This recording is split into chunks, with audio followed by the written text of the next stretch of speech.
안녕하세요. 오늘은 저희 대구 사진학원에서 진행하고 있는 수업 과정에 대해서 좀 설명드리려고 하는데, 대부분 상담하시는 분들이나 전화 오시는 분들이 제일 먼저 물어보는 게 커리큘럼에 대해서 물어보시다 보니까 제가 간략하게 한번 설명해 드리겠습니다. 먼저 저희 사진학원은 세 가지의 과정이 있습니다.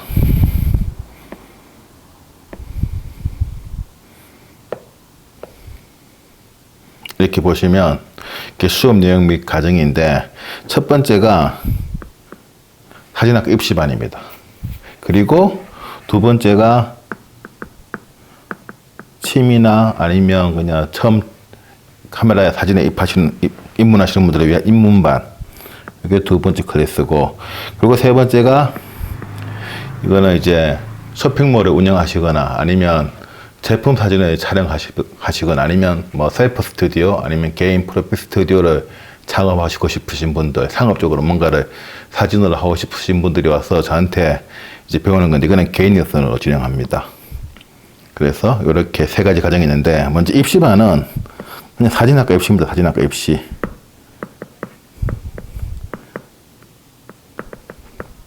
사진학과 입시라는 게 대부분의 학부형님들이나 아니면 학생들이 착각하는 게, 사진을 잘 찍으면 입시가 되는 거 아니냐 하겠지만, 또 당연히 잘 찍어야죠. 찍는 건 잘 찍어야 되는데, 우리가 사진을 봤을 때 크게 두 가지가 있습니다. 그 사진을 봤을 때. 그러니까 대부분의 사진은 기록입니다. 기록. 얼마나 잘 그냥 표현하느냐, 기록입니다. 그래서 광고 사진도 있고, 웨딩 사진도 있고, 인물 사진도 있고, 이렇게 있습니다. 이런 것들이 모두 기록적인 거를, 어떤 기록적인 것으로서의 사진인데, 이런 사진들은 어떤 대상 그 자체가, 내가 찍고자 하는 대상 그 자체가 최종 목적입니다. 그걸 그냥 표현하면 되는 겁니다. 그래서 내가 제가 만일에 이 펜을 찍고 싶다, 펜을 잘 찍으면 됩니다. 이게 최종 목적이니까. 그게 기록으로서의 사진이고 상업적인 사진이죠. 근데 사진 입시에서는 예술적인 사진을 추구하거든요. 예술적인 사진을. 그래서 예술적인 사진이라는 건 뭐냐면, 예술에서의 사진이라는 게 어떤 거냐면, 글이나 그림, 음악하고 똑같습니다. 내 생각을 표현하는 거죠. 그래서 글 쓰는 사람은 자기 어떤 소설이든 시든 수필이든 그 글을 통해서 자신의 생각을 표현하는 거고, 화가는 그림을 통해서 표현하는 거고, 조각가는 조각을 통해서 표현하는 거고, 음악가는 음악을 통해서 자기 생각을 표현하잖아요. 똑같습니다. 사진도 표현을 해서 사진을 오면 자신의 생각을 표현하는 겁니다. 생각을. 자, 생각이 이렇게 펜일 수는 없잖아요. 근데 우리가 눈에 보이는 거는 사물이에요. 그래서 이 사물을 통해서 내 생각을 표현해야 되는 겁니다. 내 생각을 표현. 그래서 나는 아름다움이라는 걸 표현하고 싶습니다. 아름다움. 보통 우리가 표현한다는 것은 눈에 보이지 않는 개념을 표현하는 거거든요. 그래서 나는 아름다움을 표현하고 싶습니다. 아름다움. 그래서 아름다움의 표현을 아주 순수한 아이의 얼굴을 통해서 표현할 수도 있고, 아주 멋진 풍경을 통해서 표현할 수도 있습니다. 각자가 느끼는 아름다움의 기준점이 다르니까요. 그래서 그러한 찍는다고 쳐요. 그래서 나는 순수한 아이의 얼굴을 통해서 뭔가 아름다움 아니면 어떤 순수함을 표현하고 싶었어요. 그래서 그 아이를 찍었어요. 그러면 그 아이는 그냥 내가 아름다움이나 순수함을 표현하기 위한 어떤 대상일 뿐입니다. 오브제일 뿐이죠. 오브제. 최종 목적은 아름다움이죠. 그러니까 이 펜 속에 넘어 있는 어떤 의미를 표현해야 되는 거죠. 그래서 이게 표현에서의 사진입니다. 보통 우리가 예술사진이라고 그러죠. 예술사진. 입시는 막상 사진학과에 가보면 대부분 상업적인 사진을 합니다. 그리고 대부분 학생들이 상업적인 사진가가 되기 위해서 사진과에 가죠. 왜냐하면 요즘 사진과라는 게 사진도 배우고 영상도 배우고 컴퓨터 그래픽, 영상 편집, 사진 편집, 후보정, 굉장히 최첨단의 기술을 다 배우죠, 가면. 그래서 당연히 거기 가는 학생들은 기술 배우러 가는 학생들이 되게 많아요. 어떤 실무를 배우러 가기 위한. 그래서 대부분의 학생들은 그런 상업적인 걸 배우러 가는데, 입시는 어떻게 한다? 이걸 통해서 합니다. 이걸 통해서. 그렇게 하다 보니까 사진 우리 아이가 잘 찍는데 사진과에 어떻게 가능성이 있냐 이렇게 얘기했을 때 그 잘 찍는 거를 갖다가 표현을 잘하는 건지 그냥 대상을 잘 찍는 건지 대해서 생각한다 그러면 사진이란 게 그 그림이나 음악하고 다르게 약간의 그 기본기를 익히면 되게 그 논리적인 기술을 바탕으로 하기 때문에 대부분 다 잘 찍습니다. 못 찍는 사람이 없어요. 거기서 마지막 극단점에 가면 뭐 어떤 개인의 감성이라든가 어떤 느낌이나 이런 게 모르겠지만 대부분은 배우면 잘 찍게 되어 있습니다. 그래서 근데 배우지 않았는데 잘 찍는다? 그건 솔직히 드뭅니다. 그거는 모든 천재는 트레이닝을 좀 받아야 됩니다. 그래서 근데 뭐 어떤 감각이 좀 있어가지고 구도를 잘 보는 사람들이 있긴 있죠. 구도를 처음부터 밑적 감각이 있어서. 그래서 그 구성을 화면의 구성을 잘하는 사람들을 보면 우리가 사진을 잘 찍는다 그러죠. 하여튼 배우면 누구나 다 잘 찍습니다. 왜냐하면 이 기록이라는 거는 기술적인 문제이기 때문에. 근데 이제 사진학과 입시는 이 예술 사진으로 입시를 하다 보니까 어떻게 되느냐 하면 그래서 결국엔 사진사를 좀 공부해야 됩니다. 사진사를 공부해야. 왜 사진사를 공부를 했느냐 하면 사진사를 공부해야 다른 어떤 사진가들이 어떻게 작업을 했는지 그리고 나는 어떻게 그걸 표현할 건지 이런 것들을 하기 위해서 사진사를 공부를 하고 그리고 포트폴리오를 만들어야겠죠. 포트폴리오. 자신의 구술 면접을 위해서. 그리고 이런 포트폴리오 만들기 위해서 뭐를 배우느냐. 사진 메커니즘을 배웁니다. 사진 메커니즘. 요거는 이제 사진을 어떻게 하면 잘 찍을 수 있을 것인지에 대한 기술적인 수업입니다. 그래서 요 세 가지 수업을 하는데 요건 입시반이고요. 요 세 가지 수업하는 거는 여기서 자 요것만 다시 떼가 옵니다. 요것만 딱 떼가 와서 요 수만 하는 게 이제 우리가 보통 얘기하는 취미반.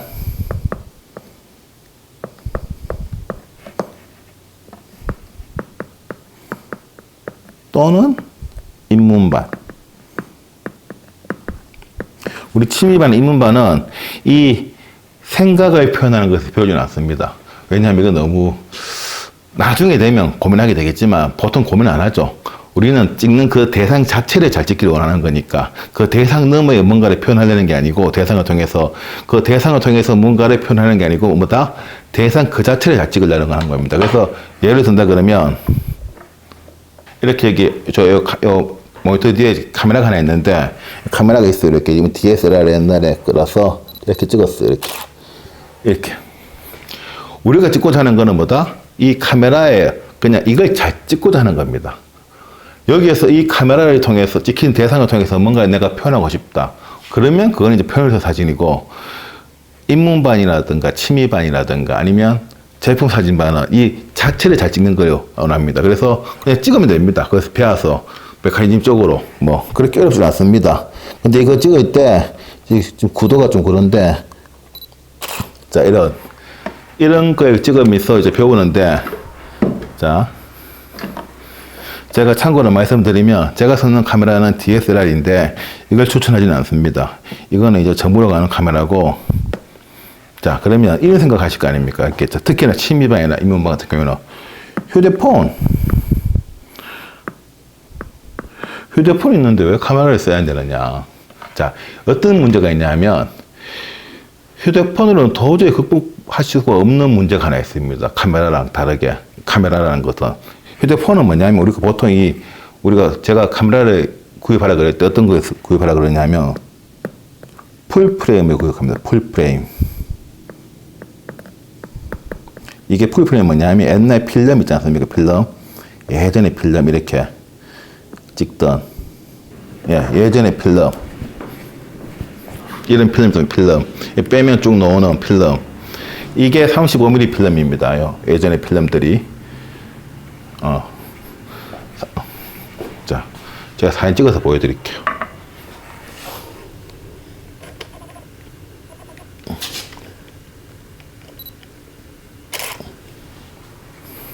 자 예전에 필름입니다. 예전에 필름.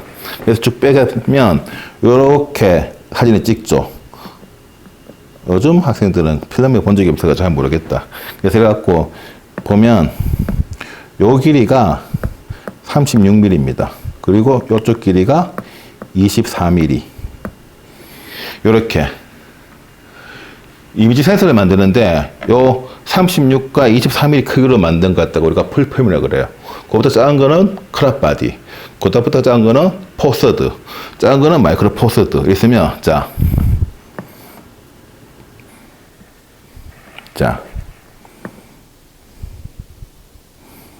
설명드리면 요게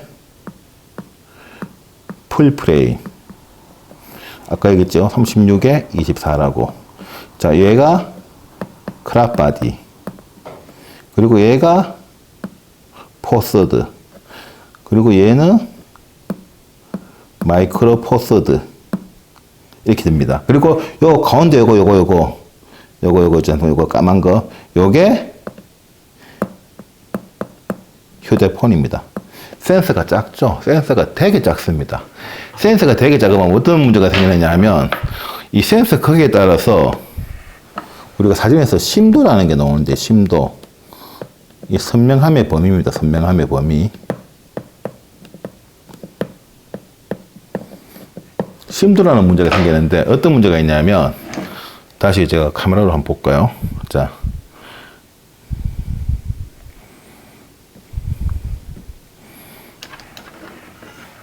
이게 되게 불편합니다. 요즘에는 그냥 풀프레임이 있었으면 됩니다. 이거 옛날 10년 전 바디라서, 10년 전 바디가 아니지. 16년 전 바디.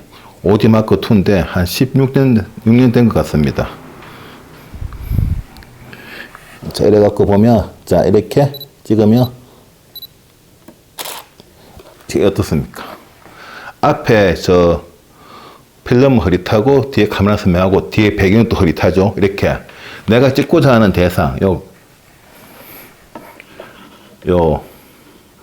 카메라만 선명하고 나머지는 다 흐릿해지는데, 물론 휴대폰에도 이런 기능이 있습니다. 어떤 게 있냐면 사진을 2장 찍어서 인위적으로 인물 사진 모드 들어가면 인물 사진만 살리고 나머지 배경을 인위적으로 소프트웨어적으로 뭉개버리는 그런 거 말고, 이거는 공간으로서의 공간감이 있으면서 이제 선명함의 범위를 정하는 거죠. 그래서 이것도 조리개 쭉 쪼으면 선명하게 찍을 수 있습니다. 보통 우리 휴대폰과 찍으면 이렇게 나오겠죠. 사진이. 흔들렸겠네.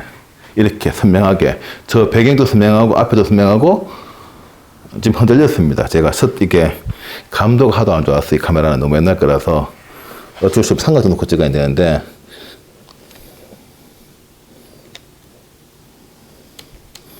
감도를 좀 올려야겠다. 그래도. 1600까지. 그럼 화질은 안 좋아지지만 일단 올리겠습니다. 어쩔 수 없이.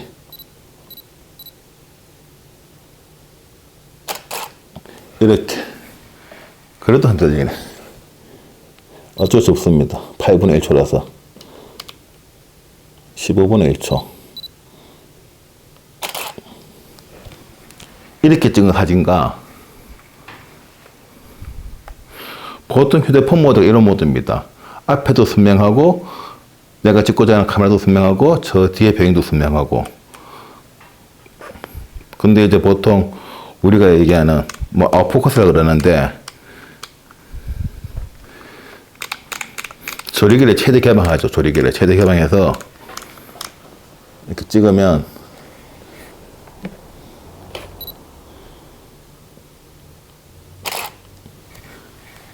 이렇게 찍히는 거죠. 뒤에 배경이 자연스럽게 흐려지면서 내가 찍고자 하는 대상만 선명하게 잘 나오게끔. 요게 보통 우리가 얘기하는 심도입니다. 심도. 이 심도가 센서가 크면 클수록 더 좁아집니다. 선명함의 범위가 똑같은 조리의 값이라도 되게 좁아집니다. 그래서 대형 카메라는 심도가 되게 극단적으로 좁아요. 그래서 대형 카메라는 조리의 값이 보통 5.6이나 아니면 8.0에서 시작하죠. 6.5나 6.3 이렇게. 근데 이런 카메라들은 이제 1.4나 이렇게 시작하죠. 그래도 이 풀프레임 35mm 1.4나 대형 카메라 우리 보통 한 5.6, 8 거의 똑같습니다. 심도의 기준이. 되게 좁아요, 심도가. 이게 센스 크기가 얘 있지 않습니까, 얘? 이 센스 크기가 커지면 커질수록 심도는 점점 좁아져요. 그래서 이렇게 아웃포커스가 되는 거죠. 그 지금 보시는 사진처럼 이렇게 아웃포커가 되고, 심도가 센서가 작으면 작을수록 심도가 없어져요. 그래서 휴대폰은 센서가 너무 작다 보니까 심도가 굉장히 넓어요. 그리고 조리개 자체도 없죠. 그냥 하나의 그냥 개방 조리개 값이니까. 그래서 굉장히 넓다 보니까 다 선명하게 나와요. 그래서 다 선명하게 나와서 그 사진에 뭔가 아련한 느낌, 이런 것들이 한계가 있고, 그리고 또 렌즈 자체가 카메라 렌즈보다는 이 선여도가 그렇게 좋지는 않죠. 쬐만한 렌즈니까. 그리고 가장 또 큰 문제, 학대를 했을 때 이 카메라로 찍은 거와 휴대폰 찍은 거는 비교가 할 수가 없어요. 내가 사진을 휴대폰으로만 본다 그러면 상관없겠지만, 카메라로 내가 좀 확대를 하고 싶다, 프린트하고 싶다 그러면 답이 없죠. 그래서 그러한 문제들 때문에 우리가 휴대폰이 아니고 사진을 찍는 거죠, 사진을. 자, 그래서 취미반에 오시면, 인문반, 취미반에 이렇게 오시면 이 사진의 메커니즘, 어떻게 하면 사진을 잘 찍을 것인가, 여기에 대해서 배우는데, 수업 커리큘럼을 좀 디테일하게 보면, 제가 처음에 수업할 때는 첫 수업 시간에는 입문에 대해서, 입문이 뭐냐 하면, 그 제 유튜브에 동영상 찾아보면 잘 찾아보면 있습니다. 노출과 평면색이라는, 그러니까 사람이 보는 시선과 사람이 보는 어떤 그 노출의 범위, 그리고 카메라가 보는 노출의 범위, 그리고 카메라가 바라보는 시선. 왜냐하면 사람은 3차원이고 카메라는 2차원이기 때문에 그런 것들에 대해서 어떻게 다른지에 대한 입문 수업이 있고, 그리고는 이제 기계적인 메커니즘의 기능으로 갑니다. AF, A, 오토포커스, 오토익스포즈, 그리고 뭐 촬영 모드, 조리개, 셔터. 배우고 나면 ISO, 화이트 밸런스, 렌즈의 특성, 조리개를 몇에 놔야지 가장 선여도가 좋은 값이 나올 거에 대한 어떤 그런 문제들, 뭐 렌즈의 특성, 그리고 픽처 스타일, 그리고 마지막으로 로우 파일을 찍었을 때 컨버팅을 내가 어떻게 할 것인가. 요렇게가 메커니즘 수업 과정입니다. 자, 요렇게. 요까지가 메커니즘 수업 과정입니다. 취미반이나 입문반. 요 상태에서, 자, 내가 아까 마지막 세 번째 반이 요겁니다. 제품 사진 및 쇼핑몰 개인 레슨 반. 자, 요거는 어떻게 되느냐. 제품 사진이나 쇼핑몰은 우리 보통 이런 거 있잖아요. 물론 이건 아닙니다. 이건 아니고, 이건 휴대용이고, 실제로는 굉장히 큰 거잖아요. 그죠? 저는 커다란 조명, 저 뒤에 안 보이지만 소프트박스, 이런 거로 사진 찍는데, 우리가 보통 지금 보는 거는 질소광이고, 얘들은 이렇게 보이시죠? 순간광입니다. 순간광. 그러니까 이런 식으로 사진을 찍을 때 순간광으로 찍게 되면 사진이 뭘 배워야 되느냐 하면 라이팅을 배워야 됩니다. 라이팅을. 그러니까 제품 사진은 결국에는 요즘에는 하도 카메라 감도가 좋고, 그리고 이 지속광에서도 좋은 지속광 조명들이 싸게 하도 많이 나와서 그 지속광으로 세팅해서 찍기도 할 수도 있는데, 그래도 화질을 좋게 생각하려고 그러면 감도 100으로 찍어야 되고, 감도 100으로 찍으려고 그러면 또 제품 사진은 조리개 보통 한 우리 기본 한 8에서 10을 넣고 찍거든요. 그러면 강량이 좀 많이 세야 한대요. 그게 요만한 액세서리다. 그러면 여기서 바로 쓰면 되는데, 사람이다. 그러면 최소한 2m를, 2m. 최소한 2m를 떼어놔야 돼요, 조명을. 2m를 터트리는데 2m 떨어진 상태에서 지속광으로는 조리개 11에 감도 100을 찍어낼 수가 없어요, 실내에서. 그래서 순간광에서 순간광. 그래서 순간광에 대한, 순간광. 여기에 대한 수업이, 그러니까 요 메커니즘을 개인에서는 굉장히 속성으로 하고, 그리고 요 수업을 주로 합니다. 요 수업을. 라이팅 수업을. 그리고 라이팅 수업하고 나서 후보정. 사진 어떻게 후보정할 것인가. 요렇게. 요게 저희 학원에서 하고 있는 제품 사진 및 쇼핑몰 개인 레슨 반입니다. 그래서 사진 입시반이 있고, 그리고 취미로 하는 입문반이 있고, 요렇게 세 가지 과정이 있다는 거 참고하시고, 언제든지 전화 주시면 제가 상담해 드리니까, 그리고 제가 전화를 못 받을 경우에는 대부분 수업 중이거나 뭐 그런 경우가 많습니다. 그래서 다시 그 착신 번호로 제가 전화 드리기 때문에 문자 주셔도 되고 연락 주시면 제가 상담해 드립니다. 그래서 입시반, 취미반, 개인 레슨반 이렇게 세 가지를 운영하고 있습니다.